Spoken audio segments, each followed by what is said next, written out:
오늘 본문은 하나님께서 규례와 법도를 주신 이유와 목적에 대해서 말해주고 있습니다. 우선 본문은 하나의 가정으로 시작됩니다. 20절을 보면 그 가정이 무엇인지를 알 수 있습니다. 후일에 네 아들이 내게 묻기를 우리 하나님 여호와께서 명령하신 증거와 규례와 법도가 무슨 뜻이냐 하거든. 모세는 이스라엘 백성들에게 훗날 너희의 자녀들이 너희에게 하나님께서 주신 증거와 규례와 법도가 무슨 뜻인지를 물을 것이라고 말합니다. 여러분, 모세가 이 가정을 통해 하고 싶은 말이 무엇입니까? 그것은 그 질문을 받았을 때 너희는 어떻게 대답할래? 라는 것입니다. 모세는 그들이 어떻게 대답해야 하는지를 가르쳐 줍니다. 너는 내 아들에게 이르기를. 우선 모세는 자녀들에게 과거에 하나님께서 조상들에게 행하신 일에 관해 알려주라고 말합니다. 우리가 옛적에 애굽에서 바로의 종이 되었더니 여호와께서 권능의 손으로 우리를 애굽에서 인도하여 내셨나니. 모세가 자녀들에게 가르치라고 한 내용의 핵심은 출애굽입니다. 우리의 조상들이 과거에 애굽이라는 나라에서 노예로 살고 있었는데 하나님께서 권능의 손으로 우리를 그곳에서 인도하셨다는 것을 자녀들에게 가르치라는 것입니다. 뿐만 아니라 신명기 6장 22절을 보면 하나님께서 우리를 어떻게 애굽에서 인도하셨는지도 알려주라고 말합니다. 곧 여호와께서 우리의 목전에서 크고 두려운 이적과 기사를 애굽과 바로와 그의 온 집에 베푸시고, 이게 뭐죠? 애굽에 내리신 10가지 재앙입니다. 나일강을 피로 물들이신 첫 번째 재앙부터 애굽 땅에서 태어난 모든 초태생들의 죽음까지 하나도 빠짐없이 자녀들에게 가르쳐야 합니다. 그런 다음 하나님께서는 아브라함과 이삭과 야곱에게 주시겠다고 말씀하신 약속의 땅으로 우리를 인도하셨다고 알려주라고 말하죠.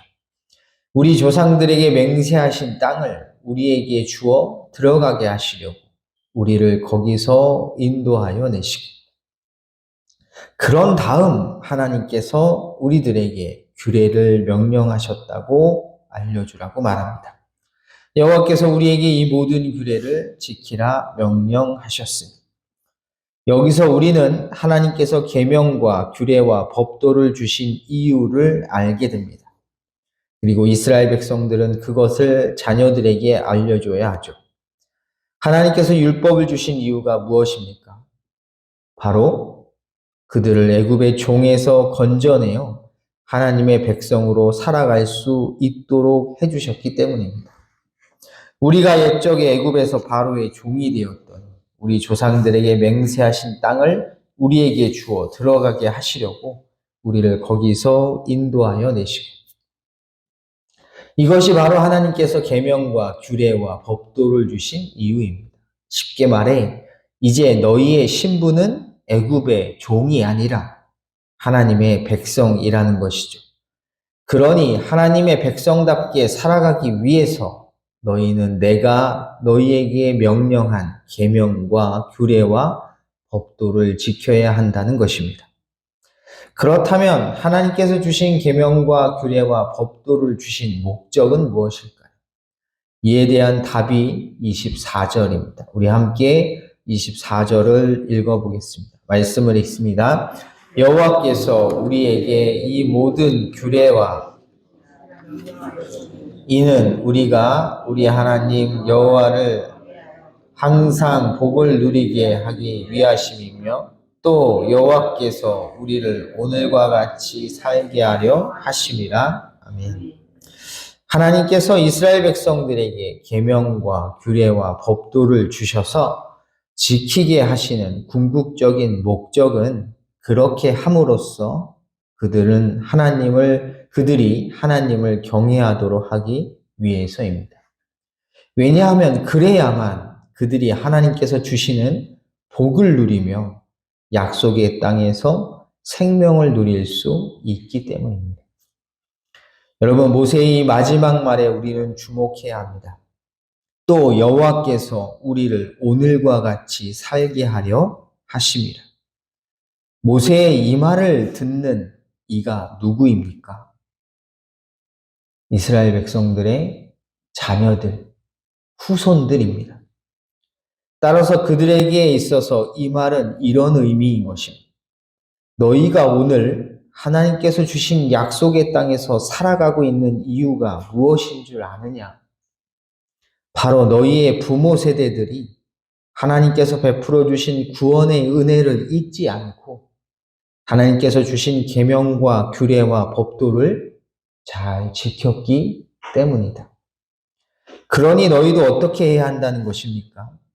하나님께서 주신 계명과 규례와 법도를 반드시 지켜야 한다는 것이죠. 너희 부모 세대가 그랬듯이 너희도 너희의 자녀들과 후손들을 위해서 구원을 베풀어 주신 하나님의 은혜를 잊지 말고 그분의 명령에 순종하라는 것입니다. 그러면서 모세는 25절에서 이렇게 말합니다. 우리가 그 명령하신 대로 이 모든 명령을 우리 하나님 여호와 앞에서 삼가 지키면 그것이 곧 우리의 의로움이니라 할지니라.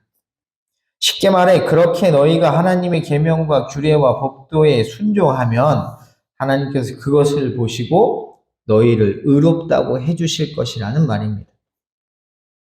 하지만 그렇다고 해서 이것을 다음과 같이 오해해서는 안 됩니다. 계명과 규례와 법도를 잘 지키는 것이 의로워지는 길이구나. 혹시 여러분도 이렇게 생각하시나요? 결코 그렇지 않습니다. 왜냐하면 우리가 의로워지는 길은 계명을 지켜서 의로워지는 게 아닙니다. 우리가 의로워지는 길은 오직 단 하나, 뭐죠? 예수님을 믿는 것입니다. 로마서 4장 24절과 25절에 그것을 분명하게 보여줍니다. 의로 여기심을 받을 우리도 위함이니 곧 예수 우리 주를 죽은 자 가운데서 살리신 이를 믿는 자니라.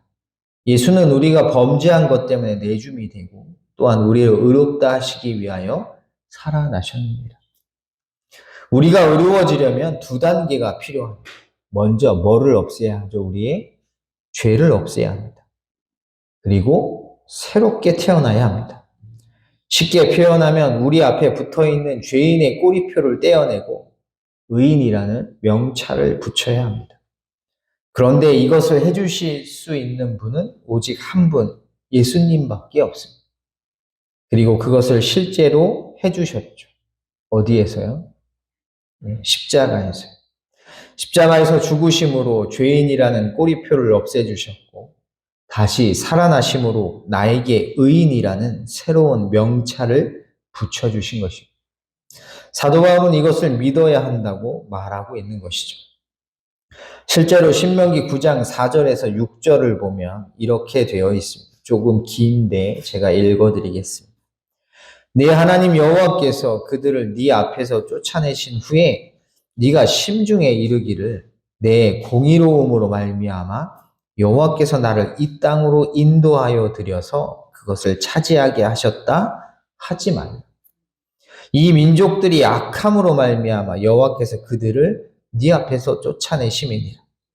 네가 가서 그 땅을 차지함은 내 공의로 말미암음도 아니며 내 마음이 정직함으로 말미암음도 아니요.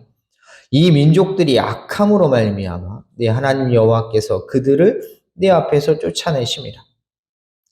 여호와께서 이같이 하심은 네 조상 아브라함과 이삭과 야곱에게 하신 맹세를 이루려 하심이니라. 그러므로 네가 알 것은 네 하나님 여호와께서 내게 이 아름다운 땅을 기업으로 주신 것이 내 공의로 말미암음이 아니니라. 내가 아무리 공의롭고 정의롭게 행한다 할지라도 그것이 내가 약속의 땅에 들어가는 이유도 아니고 구원을 받는 이유도 아니라는 것입니다. 따라서 우리는 오늘 본문 마지막 절에 하나님께서 주신 계명과 규례와 법도를 잘 지키면 그것이 그에게 의로움이라고 하는 말의 의미를 분명하게 알 수 있습니다. 그것은 계명에 순종하여 의를 얻는 토대가 아니라 하나님을 믿는 믿음에 대한 표현이라는 것입니다. 사도 바울은 로마서 3장 20절과 24절에서 이것을 분명하게 말합니다. 그러므로 율법의 행위로 그의 앞에 의롭다 하심을 얻을 육체가 없나니 율법으로는 죄를 깨달음이니라. 그리스도 예수 안에 있는 속량으로 말미암아 하나님의 은혜로 값없이 의롭다 하심을 얻은 자 되었느니라. 우리가 의롭다함을 받는 유일한 길은 예수 그리스도께서 베풀어 주신 대속의 은총입니다. 그리고 그 은혜에 진심으로 감사하기에 우리가 뭐 하는 것이죠? 율법에 순종하는 것입니다. 이 사실을 꼭 기억하셔서 날마다 하나님의 말씀에 귀를 기울이시고 그 뜻에 순종하심으로 베풀어 주신 구원의 은혜에 진심으로 감사하시기를 주님의 이름으로 간절히 소원합니다. 기도하겠습니다. 하나님 감사합니다. 오늘도